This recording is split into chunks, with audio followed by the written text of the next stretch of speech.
Ай, таму, молим, престани таму, не викайте, молим.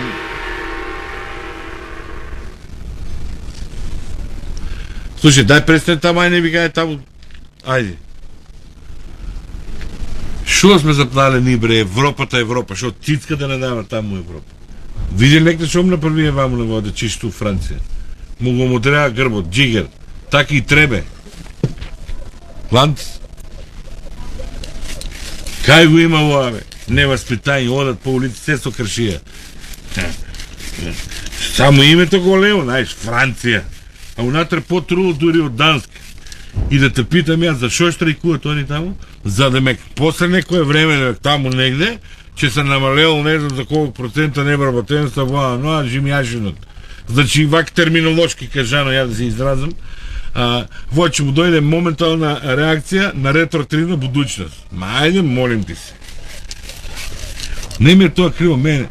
Шо се смееш, бе, шо се смееш? Ами можат ли најште лош пример да земат вакво студенти однив? Ти знаеш ли денеска е време на интернет, други неверојатни телекомуникации, ќе видат пример однив и почне кај нас така да прават. Среќа шо најште се многу разбрани, толерантни, паметни деца имаме ни. Шо ним да не мислиш, лесно му е. Смештай. Нит смештай имат и тие што го имат, болje да го немат. Фала. Ајде. Значи тие што го имат, болje да го немат тие смештай. Ајде, молим те, ти нема заебави со патики тука. Ајде, оди таму, госпоđo. Значи, зборот ми беше, тие смешни што го имат, болje и да го немат. Тие услови што тоа храна ли е на шо личе? За учење, душта му е изведена од учење. Не можат сон да склопат, толку не може да склопат. Ама има време че спијат. Додека дојде ред да се запослат после 15-20 години, може да спијат. А тие што не му се спие, ето му таму кафенија, нека работат таму шанкуши или келнери, што сакат, нека бидат. Деско глад?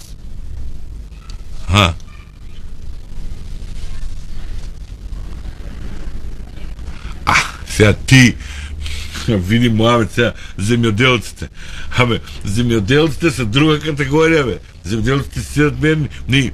И Европа прва почна да штрајкуе. Земјоделците там ги измислија штрајкуит. Ама они фрлаа, нели, крставици, патлиџани, лубеници по улици. Ама нашиот земјоделец е воспитан, образован, он не подлегнува на таква провокација. Нашиот ти доа баво пред ваквото влата, убаво си направија Моавет, за воа, за ноа, ти реко ми речи, ти доа може да си обечава порекоа пари ще му дадат това таму, и му рекоа, за тутунарите, парите од сусамот. А пошто сусам кај нас нема ни пари.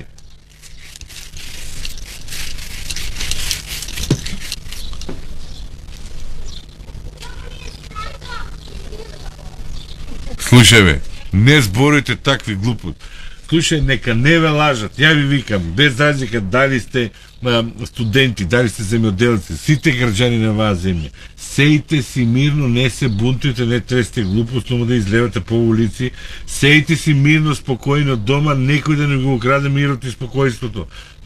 Има за вас оваа држава кој да бере гајле, бе. Ја ви кажувам. Ви кажам нешто уповерение, ти слушај. Министерот оваа година заштеди 30 милиона у буџетот. 2036 година се план јас го правам. Ако не прима тоа Европа, значи тоа е 30 години. 30 години по 30 милиона, тоа е 900 милиона, тоа е скоро милиарда. А ние со тие пари управуваме државата и Европа. Дечко, готово е, само да ти кажам една ваква работа. Че земиш, че си сечеш ногтите и челичите, тоа е таман. Дава другата.